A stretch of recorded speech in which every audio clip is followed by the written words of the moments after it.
السلام علیکم ورحمۃ اللہ۔ محترم ناظرین، امید کہ آپ حضرات خیر و عافیت سے ہوں گے۔ اسلامک نالج 940 چینل میں آپ لوگوں کا سواگت ہے۔ آج کے اس ویڈیو میں آپ لوگوں کے سامنے بات کرنے والا ہوں چوری کی مسئلہ کے بارے میں، یعنی کہ اگر کوئی شخص کسی کا مال چرا لیتا ہے تو اسلام کے اندر اس کا قانون کیا ہے، اس کی حد کیا ہے۔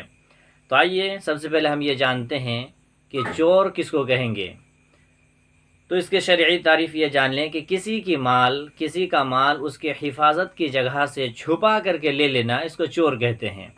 چور لوگ کیا کرتے ہیں، کسی کا مال کسی جگہ رکھی ہوئی ہے، حفاظت کر کے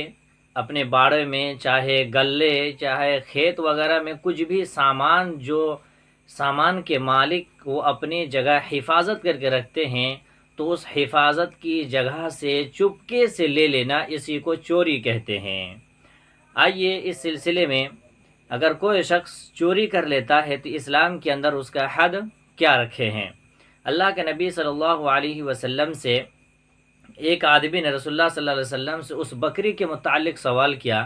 کہا کہ اللہ کے رسول صلی اللہ علیہ وسلم، اس بکری کے بارے میں آپ کا کیا خیال ہے جس بکری کو میں اگر اپنے باڑے میں حفاظت سے رکھوں اور وہاں سے کوئی چور آ کر کے چرا کر کے لے کے چلا جائے تو اس کا کیا حکم ہے؟ تو آپ صلی اللہ علیہ وسلم نے فرمایا کہ اگر تم اپنے بکری کو باڑے میں رکھے ہو حفاظت کے ساتھ اور وہاں سے کوئی شخص چوری کر کے لے جاتا ہے تو اس کو دو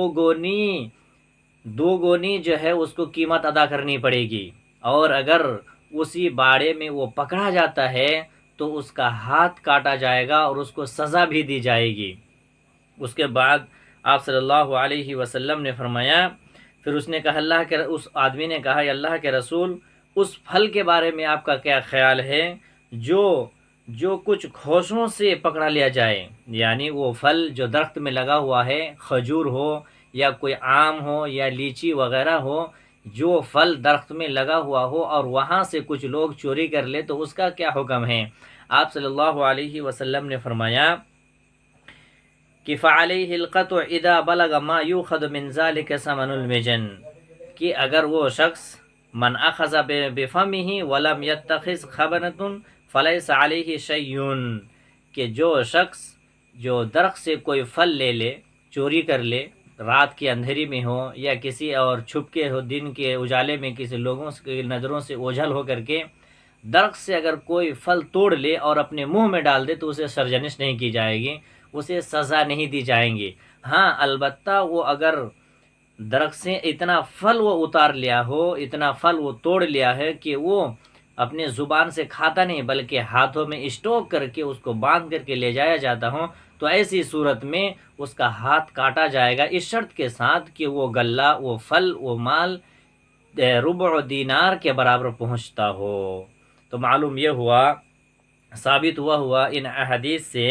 کہ جس چیز کو حفاظت میں لے لیا گیا ہو، یعنی جس چیز کو حفاظت کے طور پر لوگ رکھے، اپنے گھر میں ہو یا گھر کے باہر ہو یا کھیت کھلیان میں، گلے وغیرہ جو کھلے میدان میں رکھتے ہیں، وہ اپنے حفاظت کے ساتھ اپنے سامان کو رکھیں، اور وہاں سے اگر کوئی شخص چوری کر لے تو اس کے اوپر حد اسلام نے یہ قانون لاگو کیا ہے کہ اس کا ہاتھ کاٹ دیا جائے گا۔ اب سوال یہ ہے کہ ان کا کتنا چوری کرے کہ ان کا ہاتھ کاٹا جائے گا؟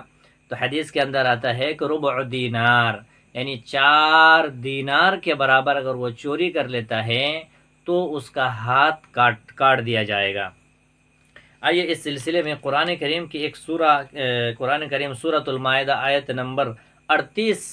کے اندر اللہ تبارک و تعالی نے اس چوری کی جو حد ہے اس کا بیان فرمایا ہے، کہا السارق والسارقۃ فاقطعوا ایدیہما، کہ چوری کرنے والے مرد اور چوری کرنے والی عورت دونوں کا ہاتھ کاٹ دو۔ اب معلوم یہ ہوا، اب ہمیں ایک مسئلہ یہاں ایک سمجھنا ہے کہ ہاتھ کاٹنے کا یہ حکم، تو ہاتھ کو ہم کہاں سے کاٹے؟ یعنی کیا پورے ہاتھ کو کاٹ ڈالیں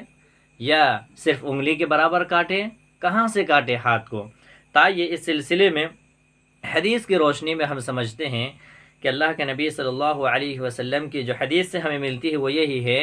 کہ اگر کوئی شخص چوری کرتا ہے تو اس کا ہاتھ کہاں سے کاٹا جائے گا؟ اس کی یہ کلائی ہے، اس کے کلائی کے حصے سے ان کا ہاتھ کاٹا جائے گا۔ اس کے بعد پھر ایک سوال یہ پیدا ہوتا ہے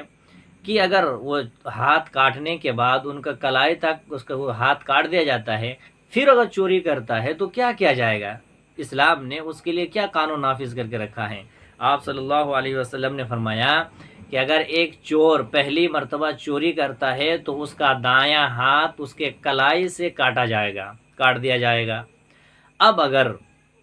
اس کے بعد دائیں ہاتھ کو کلائی سے کاٹ دینے کے بعد پھر وہ چوری کر لیتا ہے تو پھر اس کے بائیں پاؤں کو گھٹنوں ٹخنوں تک کاٹ دیا جائے گا۔ پھر اگر تیسری بار چوری کرتا ہے تو اس کے بائیں ہاتھ کو کلائی تک کاٹ دیا جائے گا۔ پھر اگر چوتھی بار چوری کر لیتا ہے تو اس کے دائیں پاؤں کو کاٹ دیا جائے گا، یعنی الٹے۔ پہلی بار اگر چوری کرتا ہے تو اس کو دائیں ہاتھ کے کلائی تک کاٹ دیا جائے گا، دوسری بار اگر چوری کرتا ہے تو اس کو بائیں پیر کاٹ دیا جائے گا، تیسری بار چوری کرتا ہے تو اس کے بائیں ہاتھ کو کاٹ دیا جائے گا، چوتھی بار چوری کرتا ہے تو اس کو دائیں پیر کو ٹخنوں سے کاٹ دیا جائے گا۔ اب ایک مسئلہ یہاں یہ ثابت ہوتا ہے کہ کیسے ثابت کریں گے کہ یہ چور ہے؟ تو جان لیجئے، جس انسان کو ہم چور ثابت کرتے ہیں اگر وہ اقرار کرتا ہے، اگر وہ خود سے یہ کہتا ہے، اقرار کر لیتا ہے کہ ہاں اس نے چوری کی ہے، وہ اقرار کر لیتا ہے تو ٹھیک، ورنہ اگر وہ اقرار نہیں کرتا، کسی نے دوسرے لوگوں کو اگر گواہی دیتا ہے تو دو ایسے لوگوں کی گواہی ضرورت ہے۔ اگر دو ایسے لوگ گواہ دیتا ہوں کہ نہیں فلانا نے یہ چیز چوری کی ہے، لیکن وہ دو لوگ کیسا ہونا چاہیے؟ عادل ہونا چاہیے، عاقل ہونا چاہیے، اور عادل ہونے کے ساتھ ساتھ عاقل ہونے کے ساتھ ساتھ ان کی جو شہادت ہوگی ان کے تقوی اور پرہیزگاری میں بھی خیال کیا جائے گا۔ کہیں ایسا تو نہیں کہ یہ لوگ جو گواہی دے رہے ہیں تو یہ جھوٹی گواہی تو نہیں دے رہے ہیں کہ ان کو پھنسانے کے لیے یہ تو گواہی نہیں دے رہے ہیں۔ ان لوگوں کے اوپر بھی غور کیا جائے گا، ان کے بارے میں بھی جانچ اور پڑتال کی جائیں گی، اس کے بعد ان کے اوپر قانون نافذ کیا جائے گا۔ تو معلوم یہ ہوا کہ اگر کوئی شخص کسی کا سامان، کسی کا مال، کسی کا درخت سے پھل اتارتا ہے اتنی مقدار میں کہ وہ ربع دینار کے برابر پہنچ جاتا ہے تو اس کا ہاتھ کاٹ دیا جائے گا، اور اس کا ہاتھ تب کاٹا جائے گا اگر وہ چور خود اقرار کرتا ہے، اور اگر وہ اقرار نہیں کرتا مگر دو لوگ ایسے لوگ جو عادل ہوتے ہیں وہ ایسے لوگ اگر گواہی دے دیتے ہیں تو پھر ان کا ہاتھ کاٹا جائے گا۔ اور یہ بھی ہمیں معلوم یہ ہوا کہ ہاتھ کہاں سے کاٹا جائے گا، تو ان کا ہاتھ کلائی سے لے کر کے کاٹا جائے، کلائی تک کاٹ دیا جائے گا۔ اور اگر چوری پر چوری کرتا جائے، چار بار چوری کرنے کے بعد ان کے چاروں ہاتھ پر کاٹ دیے گئے ہیں، اس کے بعد پانچویں بار بھی اگر چوری کرتا ہے تو اسلام نے ان کے لیے یہ راستہ نکل کر رکھا ہے کہ انہیں سزا بھی دی جائے گی اور انہیں قید کر دیا جائے گا، انہیں جیل خانے میں ڈال دیا جائے گا۔ اس کے بعد جو ہمیں حدیث کے اندر ملتی ہے وہ یہ ہے کہ حضرت صفوان رضی اللہ تعالی عنہ ایک صحابی ہے، وہ بیان کرتے ہیں کہ صفوان بن امیہ وہ فرماتے ہیں کہ وہ کہتے ہیں کہ میں مسجد میں ایک مرتبہ سویا ہوا تھا اور میرے سر کے نیچے ایک چادر تھی، ایک چور نے اسے چھپا لیا۔ آپ صلی اللہ علیہ وسلم کے پاس صفوان بن امیہ نے شکایت لے کر کے پہنچے اور کہا کہ میں چادر لے کر کے مسجد میں سویا ہوا تھا، میرے سر کے نیچے سے اس نے چپکے سے چرا لیا ہے۔ تو آپ صلی اللہ علیہ وسلم نے اس کے چور کے بارے میں اس کے ہاتھ کاٹ ڈالنے کے بارے میں حکم دے دیا۔ تو اس صفوان بن امیہ نے کہا کہ اللہ کے رسول، ایک چادر چرانے کے بدلے میں اس کا ہاتھ کاٹ دیا جائے گا؟ اللہ، ایسا نہیں کرنا ہے، چھوڑ دیا، میں اس کو معاف کرتا ہوں۔ تو آپ صلی اللہ علیہ وسلم نے فرمایا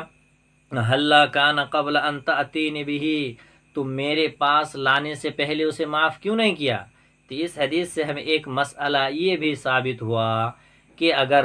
ہم چور کو یا کسی ایسے مجرم کو اگر ہم معاف کرنا چاہیں تو قاضی کے پاس لے جانے سے پہلے ہی اسے معاف کر دینا پڑے گا۔ ایسا نہیں کہ آپ لوگوں کو بتا دیں، ان کے عیب کو لوگوں تک پہنچا دیں، قاضی تک بیان کر دیں، اس کے بعد آپ کہیں کہ ہم معاف کر رہے ہیں، یہ غلط طریقہ ہے۔ آپ کو اگر معاف کرنا ہی ہے تو اب لوگوں کو بغیر بتائے آپ معاف کر دیں، خلوص دل سے آپ معاف کر دیں۔